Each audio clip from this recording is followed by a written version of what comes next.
Hello, GenRight Nation. I'm Tony Pellegrino, and this is Tech Talk.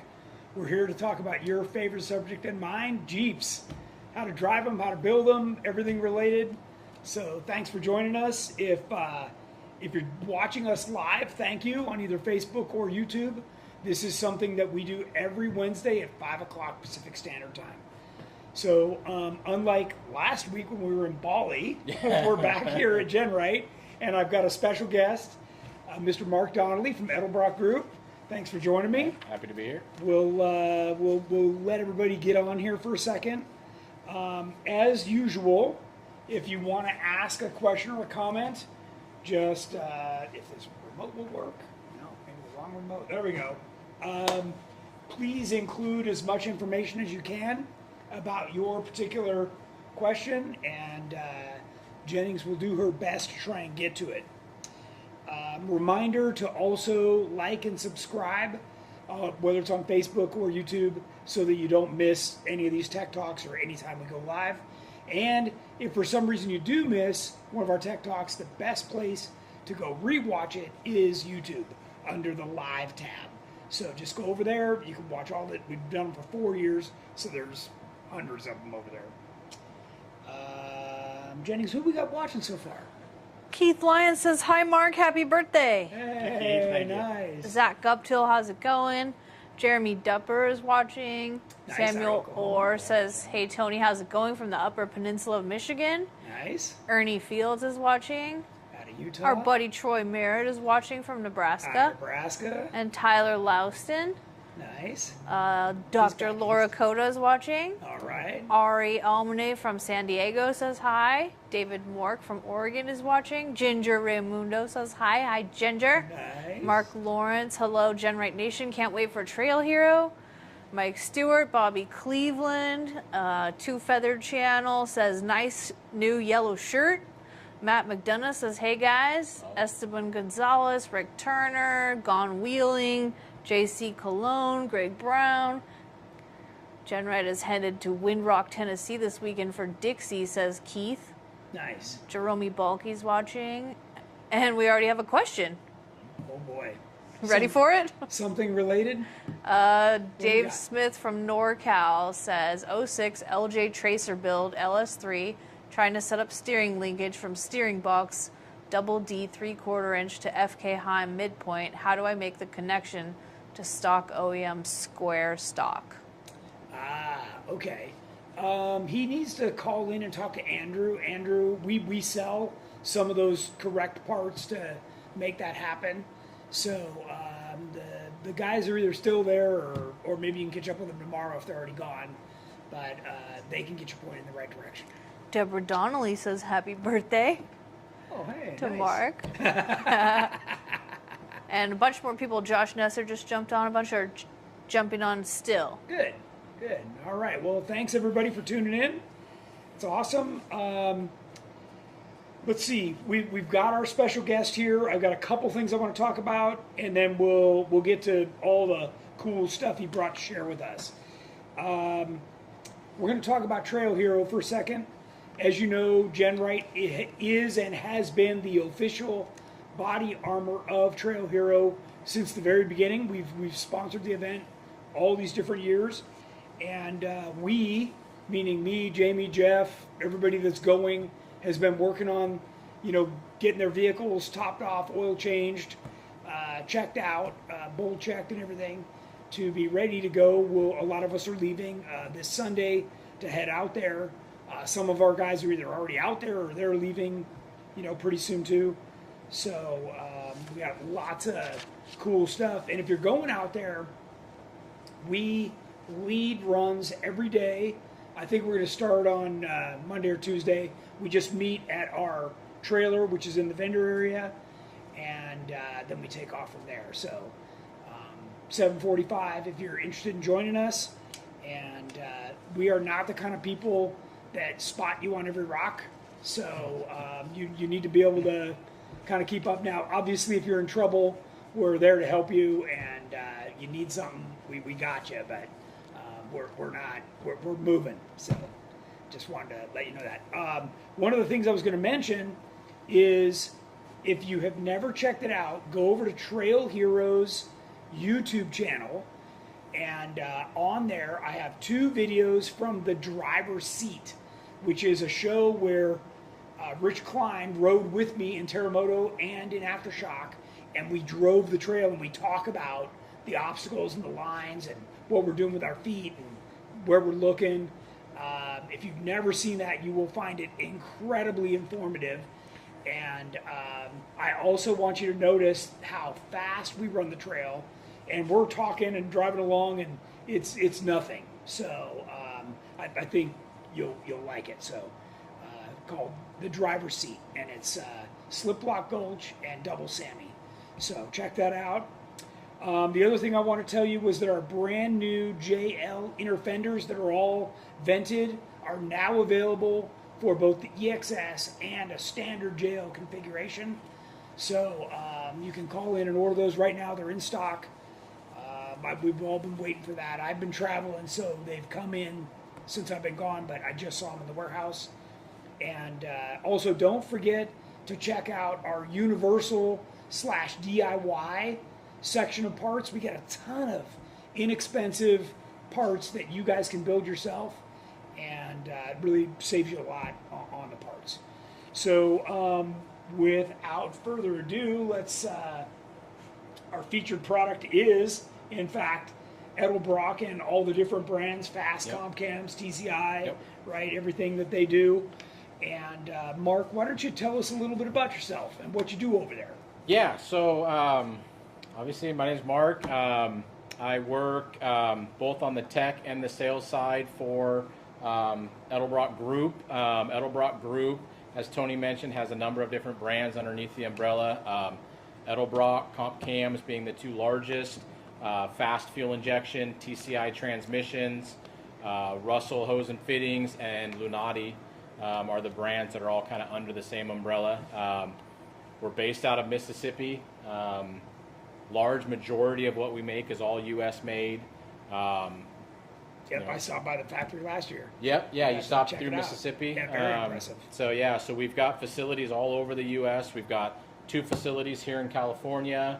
Obviously Mississippi. Camshafts are made in Tennessee.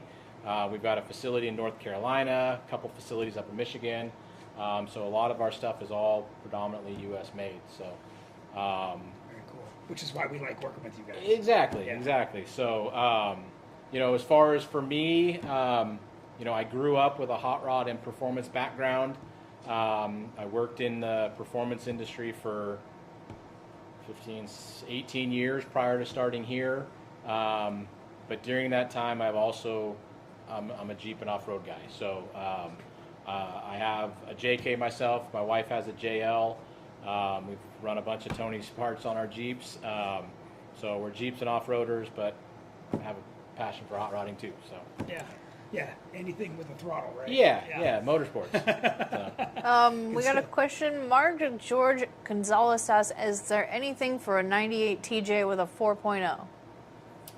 For our stuff, absolutely. So we've got a couple things. So in Edelbrock, we have a aluminum cylinder head for it. And then in comp cams, we have a multiple different camshaft options for it. We do camshafts, lifters, timing chaining gear sets. We have valve spring packages for the 4-liter. So we've got quite a few things. That's for the cool. I 4-liter. didn't even know that. Yeah. That's so, awesome. I had an opportunity yesterday to stop by our R&D center here in Cerritos. Had some conversations. There's rumors of more stuff coming for the 4-liter as well. I've heard CNC cylinder heads. I've heard possibly an intake manifold. So we're still doing 4-liter stuff. It's still a popular engine. So. Okay, so if somebody does do that, what can they expect? I mean, when you guys do that, is it similar to these packages like you do for the LS, like a 60, 70 horse? Yeah, I mean, just a camshaft swap on a 4-liter is not going to net you 60 horse like an LS would. It just the way the motor's designed is just not It's there. different. Yeah. So, you know, I would say probably just a camshaft swap, you're probably in that 30 to 35 horsepower range.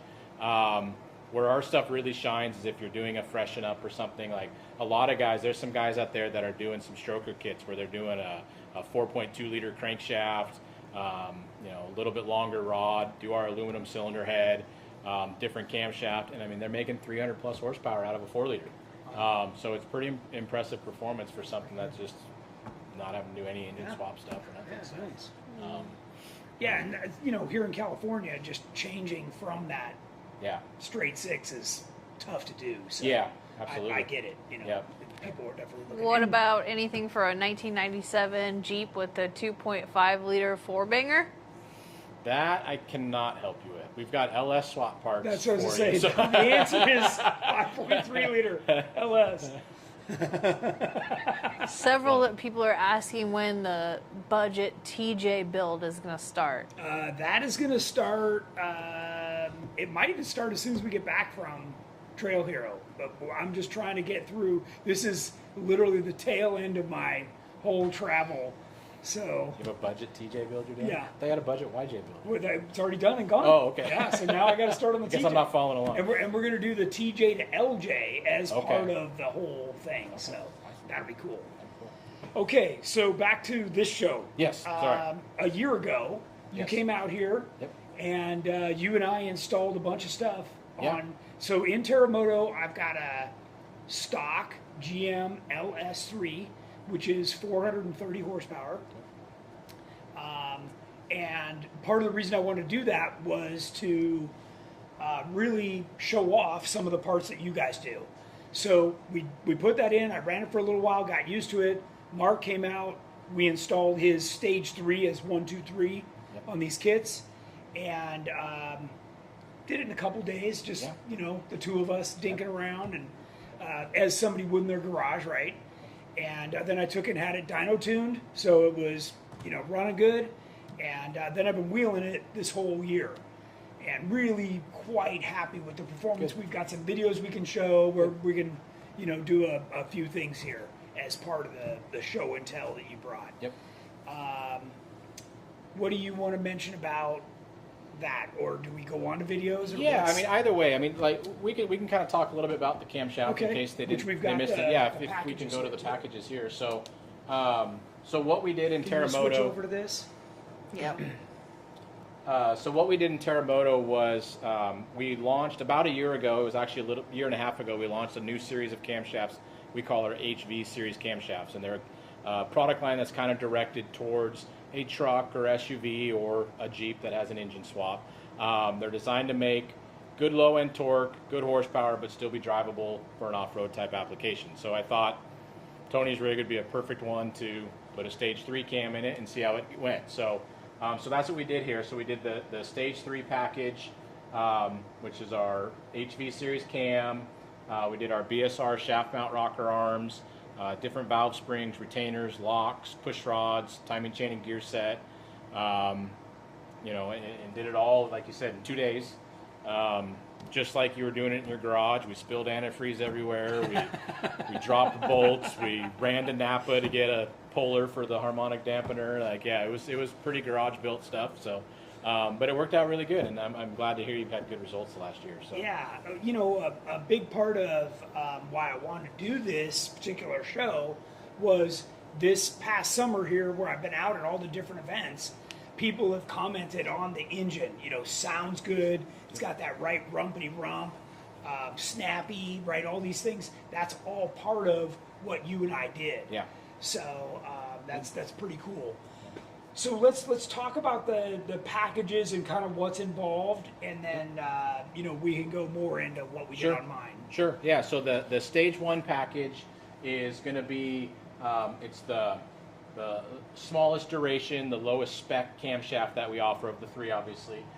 It's designed for, it can be put in your 5.3 liter, 6 liter, 6.2 liter, anything that you're doing like an engine swap out of, like you're pulling an engine out of a Tahoe or Suburban or something. That's a perfect package for just plugging it in. It technically says you don't have to do valve springs. If it's a used engine, I always recommend doing valve springs. It's cheap insurance. Yeah.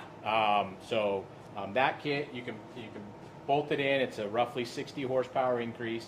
And then if you want a little bit more performance, you go to our stage 2 kit, which will give you about 70 horse, and then the stage 3 kit should be roughly right about 80 horse. Yeah. So, Which is what I found. When we dyno tuned it, it went from a stock 430 up to a little over 500. yeah. So Perfect. Yeah. Yep. Matt McDonough wants to know, does Edelbrock offer a cam for the 392 and then a torque converter to match the new cam? So I'm going to say ish. So yes, we have Hemi camshafts, and I can do a Hemi camshaft for you. Do I have one that's specific for the 392 Jeep? No. But I can absolutely grind one. And forgive me, what transmission's in the 392? Do you know? Is it the same 8-speed? Yeah. Okay. We have some 8-speed converters that we do for the Challenger Charger stuff. So again, we could likely do a converter for you. It's not a catalog part number, but it's something that if you were to call our tech department, we could probably build you something. Yeah, and we're going to talk about converters in quite a bit of detail here in a minute, and we can talk about the pros and cons and how they have to be different for something like a Jeep versus a car. Yep. So, yeah, we can get into that. Sure. Oh, well done. CJ just asked, what converters are you running with those cams? Well, We'll get to that in we're a going to second. talk about that too. I have a quick off topic. Sure. Brandon Seaford asks, you make a 4-door corner guard. Do you plan on making some for a 2-door, or would you just modify them to fit? Thanks. We're talking about JK, because we already offer a JK 2-door corner guard. Maybe JL, then. Doesn't say. Yeah, the JL is quite a bit different animal, so maybe the guy can get us more specific. Okay, so from here, should we go to some videos? Yeah, let's do that. Okay, you ready to flip around and go over some videos? Okay, so these are videos from wheeling over the past couple of months around the country, and we just want to show you guys how throttle control and application of power to the wheels is important, right? And this is a combination of the engine upgrades and the torque converter, which somebody just asked about. So we'll go through all this, all right? So each one of these videos is going to play a couple times, and I'll talk about what you're seeing.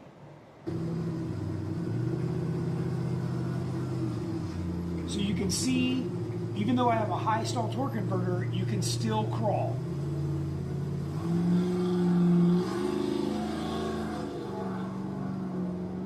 What's important is a lot of the time when you build a big engine, they become very temperamental.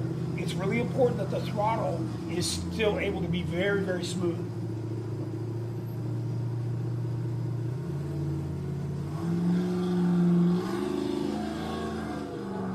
And then I also want to point out, because Mark and I talked about this before, is that I'm also 2-footing it, right? So I'm dragging the brake a little bit so the driveline has a load, so that the front and rear axle are turning simultaneously without any driveline slop.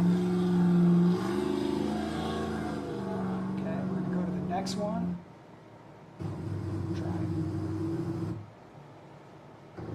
All right, so this is Jamie and the Growler on Rocker Knocker out in Moab.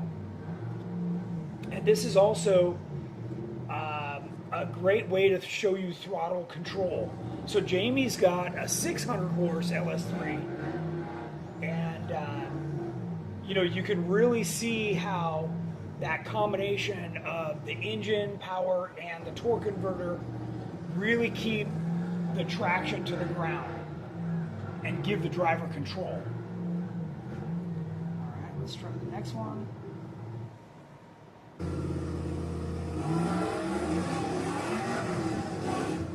So this is a better example of showing you how, without much runway, you can get a lot of wheel speed for a slippery situation where you need a little bit of momentum without doing a wheelie. So again, the higher stall torque converter allows the engine RPM to build up and get those tires spinning, right? Kathy asked, what gear were you in? And which one?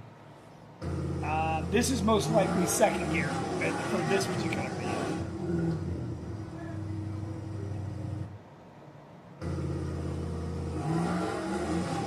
Alright.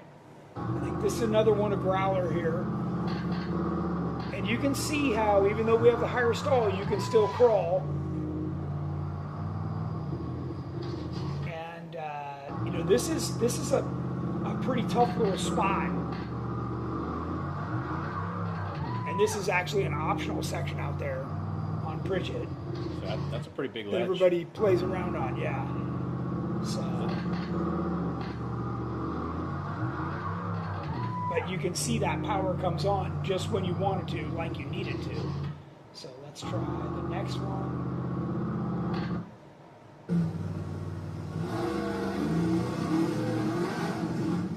So this is a very slippery, wet situation in Missouri, and again, the tire speed, throttle response, all of those things are important to get you up a particular obstacle.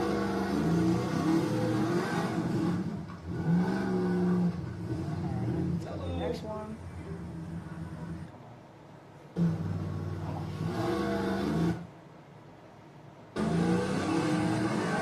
Looks like the same one, a little bit different angle. Okay, this is the one I wanted to show you because this is takes a lot of throttle control because there's several different obstacles built into this climb. And when we talk about the difference between a manual or stick shift and an automatic, this is where it really shines. You know, the ability for me to be able to stop the tires in the middle of the obstacle, let them grab, and then continue on. And by the way, I'm the only one that drove this smooth like this. Everybody else got up there and rock bounced it at full throttle, and that's not the way you want to do a climb like this. You end up in the trees, and you know that was textbook right there. And it's all about having the right equipment. So makes a big difference. It really does. Unless you like to drive like a pinball. Yeah. And test your cage. Yeah, that's just awesome. But you can see. Let's come back over to us. We'll stop this now. Matt says, will you cover the stall ranges, why you need higher versus lower stall converters? Yeah. We're actually, this torque converter that Mark brought is not welded together, so he's actually going to show us the insides and explain how a torque converter works. And if you're not familiar with what a torque converter even is, this is buried between the engine and transmission, and on a stick shift or a manual transmission, it would be the clutch, right? This is what's doing the clutch action automatically, right? Yep. Yeah. So let's go ahead and dig into it. So this is our TCI Offroad torque converter. So basically, sorry, it's a little bit on the heavy side. Yeah.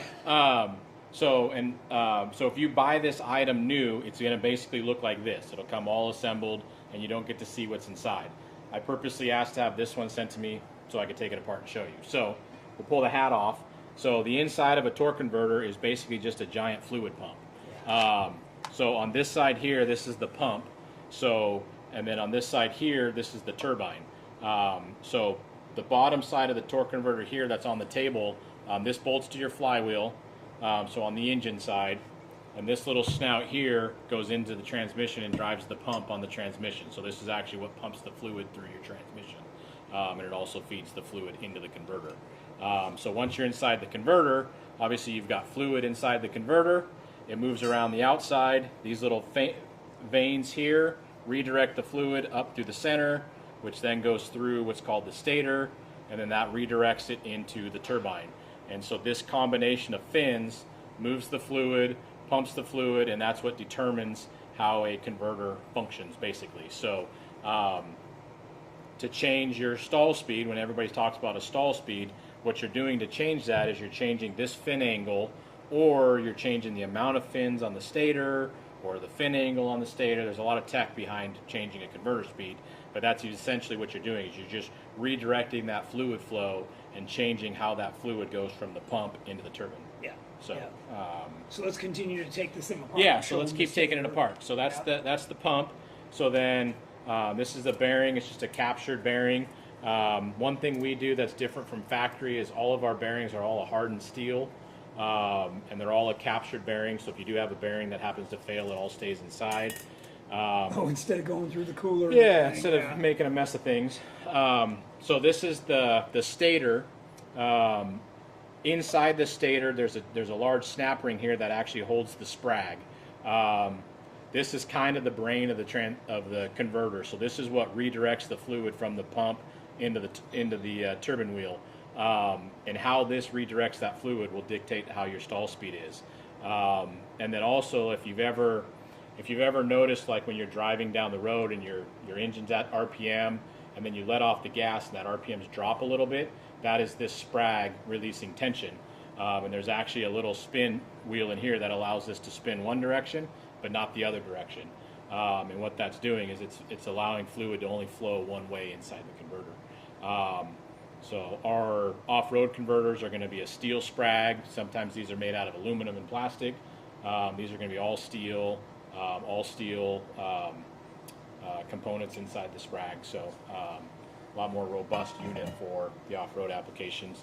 And then this is the turbine wheel with another hardened bearing. Turbine wheel here also goes in. So one thing you'll notice here is this is splined. This is what your input shaft of your transmission is actually going through. So this is what's actually driving the input shaft of the transmission. So that's allowing your forward propulsion is based off of that. So there's that piece. Oh, another piece that's part of the turbine wheel. And then lastly, the cover. So that's your... And in this case, it's a billet cover. Yeah. Right, So like all nice. steel. Yeah, really nice. So you'll see, like, a lot of times people will list torque converters listed in different sizes. There's anywhere from like your stock GM LS converter is going to be a 12-inch. A lot of times you can buy like a 2,000 RPM stall that's going to be an 11-inch. You can do a 10-inch converter, which will usually get a little bit higher stall speeds. And that's just we reduce the size of the converter just to reduce rotating mass. Right? It's just, I mean, this is you saw me barely lift this thing up. It's a big, heavy piece of equipment that's a lot of rotating mass. So. Yeah. Can you define stall speed? So Sure. So stall speed is basically, so like if you're, probably the easiest way to know what your stall speed is if you're either at a dead stop, or let's say you're cruising down the freeway at your top gear at lowest RPM. When you step on that gas for the first time and it initially flashes to a certain RPM, that's essentially your stall speed. And so what that does is that's the amount of slip that's allowed in this converter before it grabs and locks up and tightens all the drivetrain. Yep. So. Craig asked, Tony, do you have drive-by-wire or throttle cable? No, I'm always cable. Yeah, the drive-by-wire, there's too much delay. And I know it's not much, but it's enough to like completely jack you up where you'll miss a corner, or if you're trying to go through whoop-de-doos at speed, or you're trying to bump up, like something like we were just showing you in the videos, the timing's just off. And that makes a huge difference. Just a second makes a big difference. And a lot of times, if you don't have the tuning just right on a fly-by-wire throttle body, a lot of times if you step on the gas and then let off the gas, the throttle blade doesn't close as fast as a cable would. Right. So that gives you that kind of like, you continue to go, yes, right? Like, yes. so it can definitely put you in kind of a funky situation. So. Speaking of that, Yeah. Mike Stewart says 2017 JKUR LS swap, going from drive-by-wire to cable. What all am I looking at doing? Well, part of what I also like about the cable is you're getting rid of the mass airflow sensor. That thing is super sensitive, and it's not really off-road friendly. Yeah. I've got friends that have to clean that once a day to like keep the thing going. So. Yeah, going from cable or from fly-by-wire to cable, it really depends on what computer system you're running. Yeah. There's a lot of variables there. And it's going to take some dyno tuning to get that absolutely, right. Yeah. absolutely. Because if you're running a factory computer, there's a chance that factory computer can't work with a cable-operated throttle body. If you have an aftermarket computer, then you might be able to do both. But yeah, a lot of tuning, obviously some fabrication, because now you got to fab up a cable on a throttle linkage or throttle pedal and everything. So, yeah. But it is much more drivable for sure. David Mork asked, what transfer case ratio do you typically use? I like, if you're running an automatic transmission, I like 3-to-1. Because the torque converter does a lot of the job for you. If you're still manual, then 4-to-1's probably where you want to be. You can even go 5-to-1, but I wouldn't go any lower than that. For a lot of these kinds of obstacles that we were just showing you videos on, you need some wheel speed, and if your gearing's too low, you're not going anywhere. What we should have shown you on these videos was all the people before me and after me that struggled. It's timing, it's wheel speed, it's all these things, but some of them spent a half an hour on the obstacle. You saw me drive right up. So I think a lot of it too has to do with transmission gearing too. If you've got a transmission with a deep first gear, That's right. then you can run a taller transfer like an case 8-speed. gear. Yeah. So. About the corner guards, Yeah. Brandon said it's for a JK08, and he says he's seen the piece together kit, but wasn't sure if that involved any welding. Thanks again. It does. Yeah, the kit we've got online is a blank side and a blank back. And what you do is you bolt those on, and then you stitch weld it together, pull it off, and finish weld it. And that way it will fit your Jeep exactly. Some of these Jeeps are getting old enough now that they're not exactly straight anymore, and people have their own ideas about what they want to do with tail lights and other things. So it was easiest for us to just make a kit like that. And it goes together really easy. You just got to build it on your Jeep. Kind of like a cage. It's the same way we think about a cage. And you guys may have just answered this, but what is the purpose of a torque converter? Yeah, so it allows the engine to build RPM as it's applying the power, so you get this really smooth application to the wheels. Is probably the best way to put it, right? Yeah. Where if you think about it like you're on a clutch, right? Once you let the clutch out, you're direct drive, right? So anything you do with the gas, it's directly affecting the wheels. And sometimes, depending on what the terrain is, you don't want that. You need some kind of cushion. Yep. Is the best way I describe it, Yep. right? So, and honestly, like the very last example we showed you where I stopped for a second in the middle of the obstacles to let the tires bite and continue on, that's the only way you're doing it is with an automatic. Yeah. So, Mark Lawrence asked, does an aftermarket converter run higher oil volume to help keep cooler?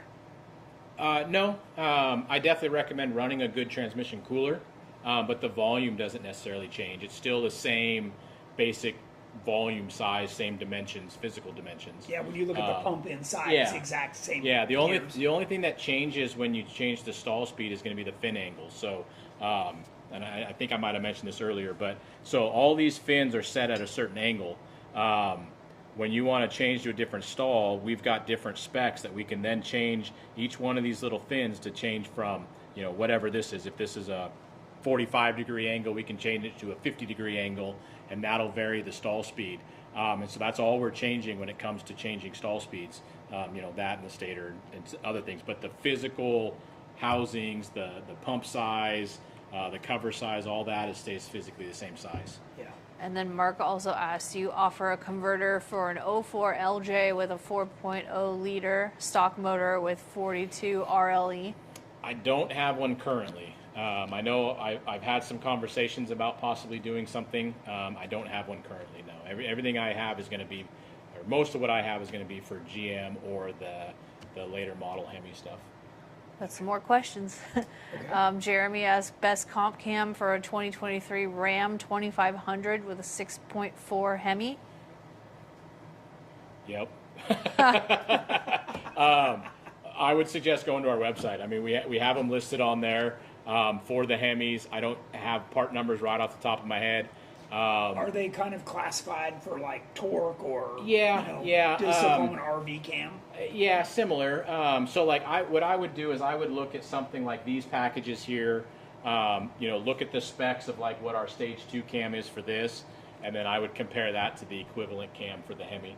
Like I said, I don't remember the numbers off the top of my head, but I mean we definitely do some truck Hemi. Yeah, Hemi and if you guys missed it, in the package that we put on Terremoto, we didn't just change the camshaft. It was the rocker arms, the springs, the We did a lot of stuff. Yeah, there's a lot of supporting components that go with a camshaft swap. I mean, we do have some what we call no springs required or NSR cams that are designed to make it a little bit easier. But I still recommend. I mean, it's a little bit extra work, but it's not difficult. I mean, you saw we did. You know, you're all the way in there. Like, do the extra work. You've got the intake off. You've got the front cover off. I mean, you've got to pull all the dampener and everything off. You've got to undo all the rocker arms to be able to rotate the lifters up to get the cam out. I mean, you're there. You're there. I mean, you're a valve to hold pressure in the cylinder and a valve spring tool away from changing valve springs. Yeah, So, and that's, you know, you can get, for the same work involved, you can get a higher performance version by just doing that little bit extra. Exactly. Yeah, exactly. Yeah, changing valve springs allows you to get a little bit more aggressive. So obviously, then you need a little bit more converter, but right. So. And that's why we're talking about the converter is for Terremoto. I've spent years dialing in the converter with the RPM, you know, so the motor can build power, and as the converter is kicking on, and it's smooth. And whether we're rock crawling or you're zipping across a desert, that converter is helping to cushion the drive line as we're bouncing off everything under power, and that helps a lot. And keep in mind with the converters too. I mean, obviously they help in a performance application or off-road application. But I mean, even if you just do a 5-3 swap in a TJ, you know, and it's mild, it's not uncommon for them to want to drive through the brakes. And what I mean by that is if you put, you know, you take a 5.3 with a 4L60 and you put it in your TJ, but your TJ's got, you know, whatever gear, let's say you've got a 456 gear and a 40-inch tire, whatever, right? Like 4-to-1 transfer case. Yeah, 4-to-1 transfer case. So you've now increased that load that's being put on that motor. So you could be sitting at a stoplight and put it in gear, and it's going to want to try and push through the brakes. And what that is it's the torque converter doesn't have enough slip to hold the vehicle stopped while you're at a stoplight, let alone put it in low range. And now you've multiplied it by 4, and you've made it even worse. So so a good example of that is, you know, like we were talking about before, you took the engine and training out of a Tahoe or Suburban or something, right? Mm-hmm. Well, normally, you know, you got your family in there and you're sitting at a stoplight and you let off the brake and you hit the gas and it takes off, right? Well, that's great for a street application. Sure. Well, now, like you said, we've done all this regearing, bigger tires, you know, we've changed the weight of the vehicle, everything. Well, now it's really trying to, like, take off. Yeah. And that's why it's so important to put a different converter in. Yep. Yeah. So I run a very high stall. I'm running a 4,000 stall torque converter. And let me remind everybody, this is not like you rev the engine to 4,000 and dump the clutch. It's the stator is what's bringing that smoothness on. So it's a progressive. Yeah. So as you start to breathe on the throttle, the thing will start to crawl, which is what we showed you in the videos. And then as you nail it, it hooks up and wants to go. Yeah. A properly set up converter, well, like you said, if you're easing into the gas, the converter will ease into load or into lockup.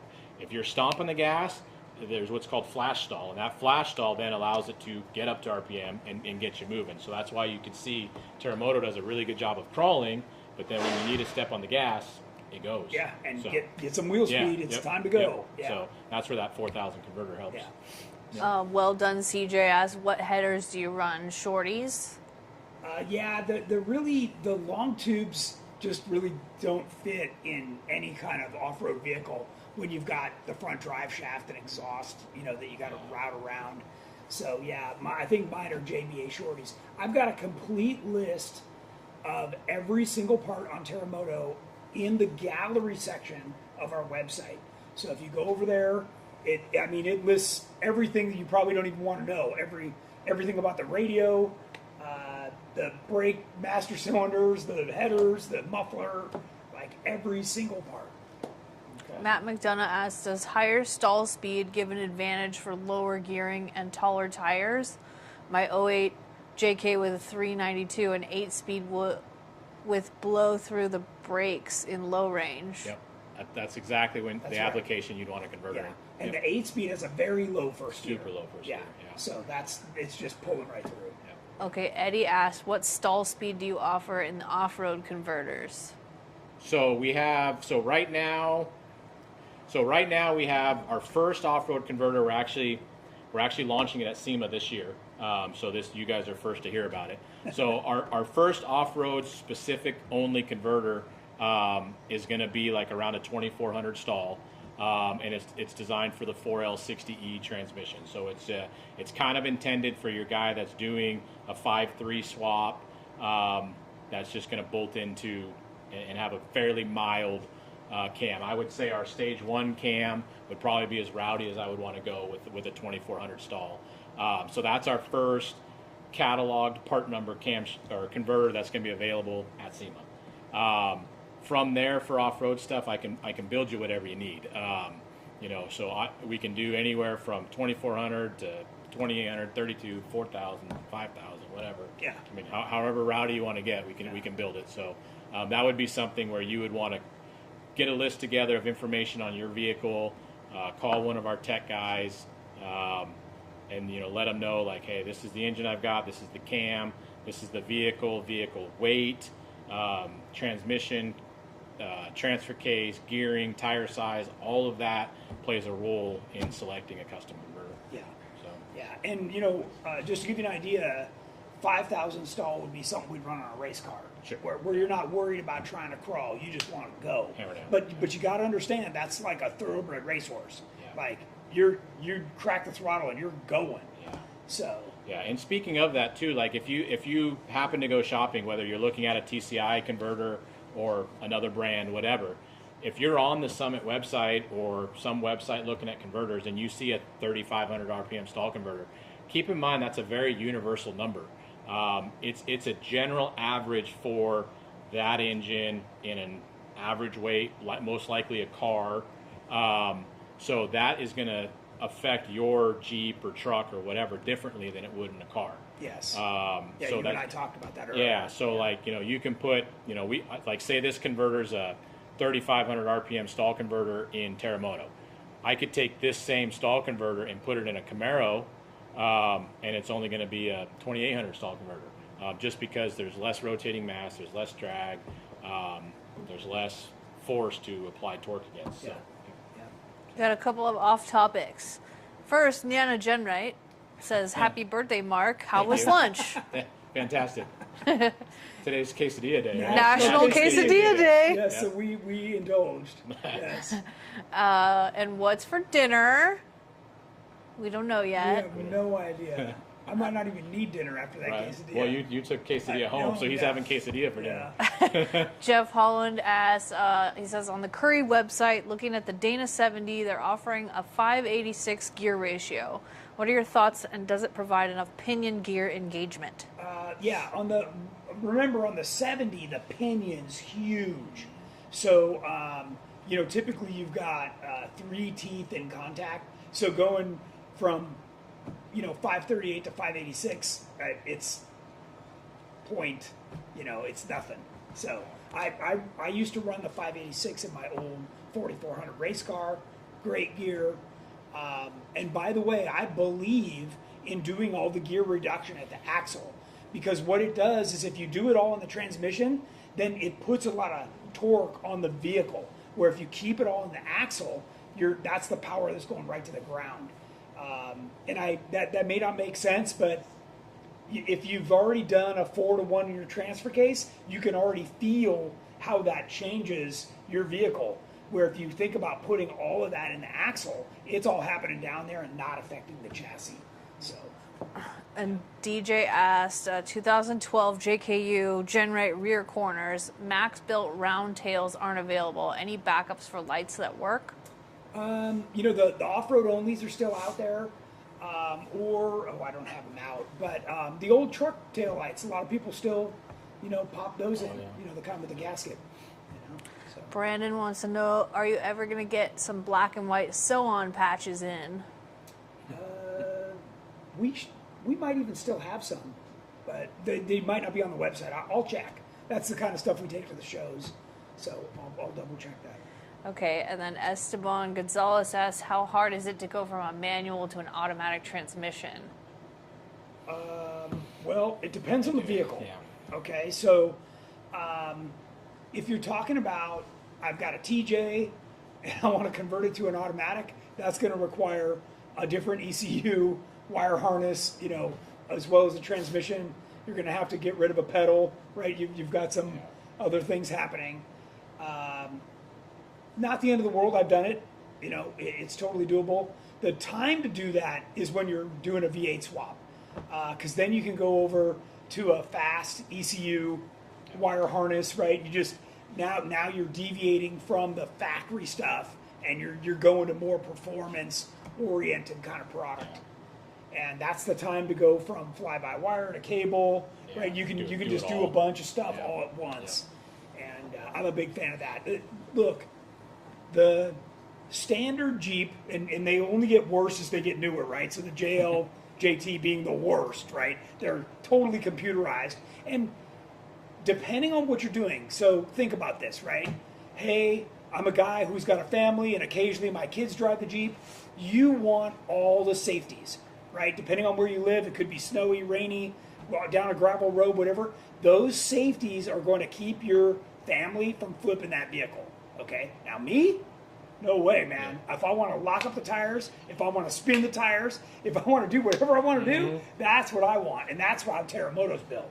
So that takes a very aggressive driving style. You need to be two-footed. You got to be on your A game or you're on the lid. And that's just, we talked about riding mountain bikes a little earlier. Yeah. It's the chance you take. You're like, I'll go for the jump, but could end up in a header. It's just the way it goes. Could end up on the couch for a month.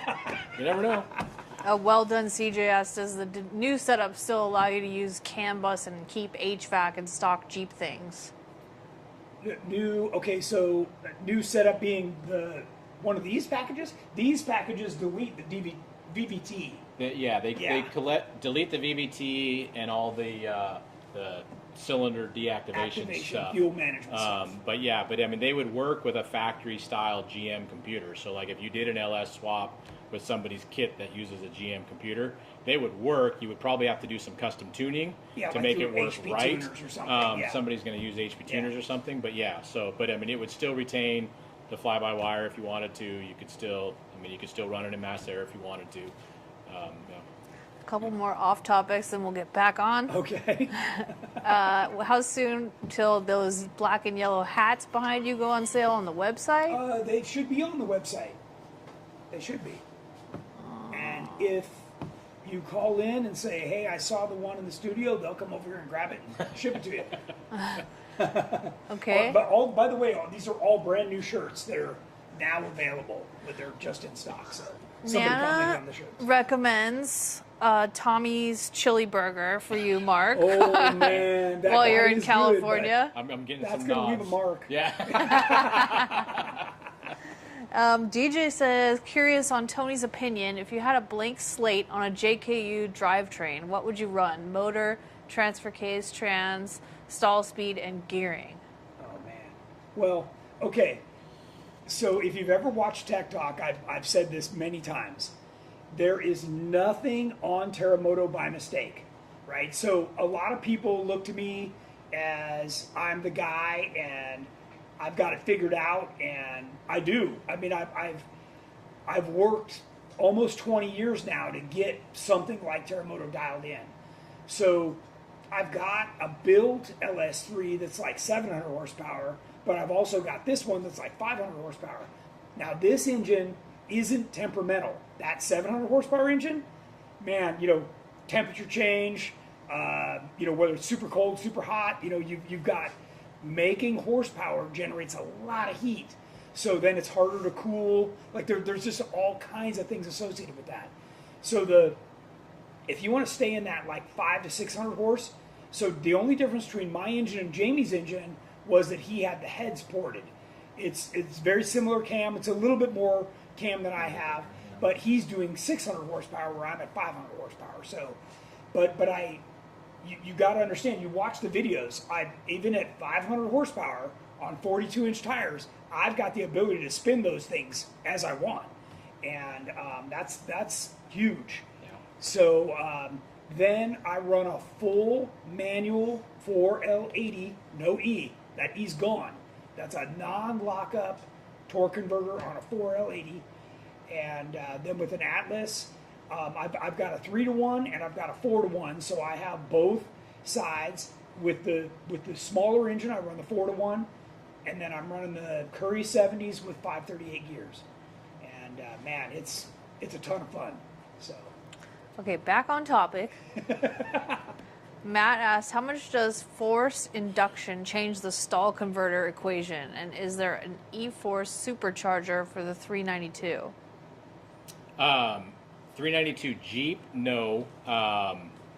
So, yeah, supercharger will definitely change the converter. So you can kind of play around with it a little bit differently. I mean, you'd run a similar stall speed. Just a lot of times you might want to change the clamping power. So like for the Chrysler stuff, we offer what we call a triple disc. And so basically, I don't know if Jennings, if you can get in on this one, but so once the converter is tight and spinning and under power, on the back of this one here, you can see there's a little bit of clutch material, and this clutch material rides against the cover, and that helps to keep the converter all locked up and engaged when you're under power. It kind of acts like a wet clutch, like a motorcycle. So in the late model Chrysler stuff, we have a triple disc. So basically it would be this one here, a steel shim basically, another coating of this, and then another steel shim. And what that does, that just allows you to increase that clamping power to hold, so it doesn't just slip to unknown RPMs and make a whole bunch of heat. So if you're going to do a supercharger in a 392, I would definitely recommend looking into something like that to hold the power more. As far as stall speed itself, I wouldn't necessarily change much. But yeah, and one of our customers, Ed with the Gringo 392, he deleted all his VVT stuff, and he did some kind of tuner and had it runs good now. Yeah. He's like super happy with how it's good. Hooking up and taking off. And I think he did your like pedal commander or something. Is that something you guys do? Not something I offer, but yeah. I thought maybe that was an Edelbrock product. Jerome asked, Tony, have you heard Cord's new engine in his JKU? I have not. He's just talked about it for years. Stephen Waterman asked, how do you know what stock is and what to change to? 1998 3-speed with 40s, etc. Okay, so back to what Mark said. You end up go down the street until you're going about 25, 30 miles an hour, put it in drive and hammer it. And whatever the tack sticks at is what your stall is. Most likely the trans will try to downshift on you. Right. But if you can see that flash RPM before it downshifts, that's usually going to be your stall speed. Yeah. And that'll tell you kind of where you're at stock. And then as far as picking something more from there, that depends a lot on the package and what you've done. Mike Stewart asked Mark what cam I think for daily mild rock crawling, LS3. You could do any one of the HV series cams, to be honest with you. It just depends on what kind of power you're looking for, how much converter you want to run. I mean, any one of the three would work great. I mean, as you saw in the videos. Yeah. Okay. So let me speak to this. It goes back to I'm on the package 3, which is the most aggressive for this package. Yep. What happens is when you go over that, the cam is big, right? So now, when you go to give it some gas, the thing wants to take off like a racehorse. You're talking about a lot more change to it, which will absolutely require a looser converter to let that, so you're not just out of control. So yeah, you want to be careful. Once you start going bigger than what's in here, it's a little bit more temperamental is the right way to describe it. Yeah. Okay, and Eddie Oliver wants to know, is Edelbrock planning to have a booth again for KOH 2025? Yes, sir. That is the plan. I put in a deposit for it anyways. We were discussing that earlier, but yeah, we'll be there. Awesome. Thank you. Okay, now we're caught up. Okay. All right. So let's pause on this and go to some of the other items. Okay. You brought. Sure. We're running out of time. Sure. So let's talk about this. This is really cool. So I know it went fast. It's like an exciting topic. Holy smokes. Wow. So kind of as part of our off-road product stuff that we're having, we've got our off-road torque converter. We also have our Outlaw off-road shifter. So if you're familiar with traditional old school ratchet shifters, you would have to ratchet these through each individual gear. And then when you get into neutral, you'd have to flip this lockout to go into reverse or park. Well, obviously in an off-road application, you don't want any restrictions or requirements to use two hands to go from drive to reverse. So for this one, what we've done is we've still allowed you to be able to ratchet the shifter forward into drive or neutral, but then to go into reverse, you just flip the little lever here, which allows you to go into reverse really quick. And then we use the lockout here to go into park. And so what that does, it just, if you're in a situation where you've got the front end high and you need to grab reverse real quick, you can reach down, grab it real quick to go in reverse. Or like we were talking earlier, if you do snow wheeling or if you're playing in deep mud, oftentimes you have to go real quick from drive to reverse, and this allows you to do that with one-hand operation. Yeah. So very high quality built shifter. It's all billet aluminum handle. The cover here is steel, a decent quality steel. It has pins. You can remove it if you wanted to mount it into a console. Obviously very narrow construction. So it's very slim line, can fit in some tight applications. Yeah. So, and again, this is new for off-road. This is new. This is off-road specific. Even says Outlaw Off-Road right on it. Nice. So right now we have them available for the popular GM transmissions, and then popular Ford and one or two Chrysler transmissions. And forward and reverse pattern. Forward and reverse pattern. Yeah. So oftentimes. You might go, traditional vehicle is going to be park, reverse, neutral, drive, where in a reverse pattern, you might have first gear first rather than drive. So it'll go park, reverse, neutral, 1, and then 2, 3, 4. So we give you the option to have the pattern for both versions. So and it just comes with it. Okay, Matt asked, does Edelbrock offer stage 3 heads for the Hemi crowd? Ish. So we have an absolutely gorgeous set of heads that are coming. So we got a chance to see them. Actually, we had a set at KOH. We had a set of the Performer RPM R&D heads that were there to touch and feel. But we have a Performer RPM head and we have a CNC head that are beautiful that are coming. So raised exhaust port, raised runner, raised the floor of the head up, so it moved all the valve train and stuff up all to get more airflow out of them. They're going to make huge power, so we're really excited about it. Nice. Nana says, yellow Terremoto 2025. Oh, boy. I agree with Nana. I do, too. And well done, CJ asks, what STR are you running on your 4000 stall? What STR? I don't know. Maybe that's a typo. Okay, let's do I another don't know, one. but I've played with the stator and everything to get it just right. So stator, that's probably what he's saying. It could be stator, Stator. Yeah, I would say definitely a steel stator, and if it's a really high-end stuff, you do a mechanical diode in the Sprag. And what asked, will Edelbrock ever make a supercharger for the Jeep 4.0 liter? Probably not for the 4-liter, no. We're more likely to see a newer Jeep application than the 4-liter, unfortunately. Yeah. Okay, let's talk about this. Okay. We got minutes. Wait, one more. Bill Potter, is there a reverse auto valve body or only a manual one? Yes, there is reverse auto. Okay. Yes. And you can get that through TCI, right? Yeah, through TCI. We do them with or without engine braking. So that's and a whole you other want topic. engine braking. You absolutely want engine braking. Yeah, for a four-wheel drive application. Yeah.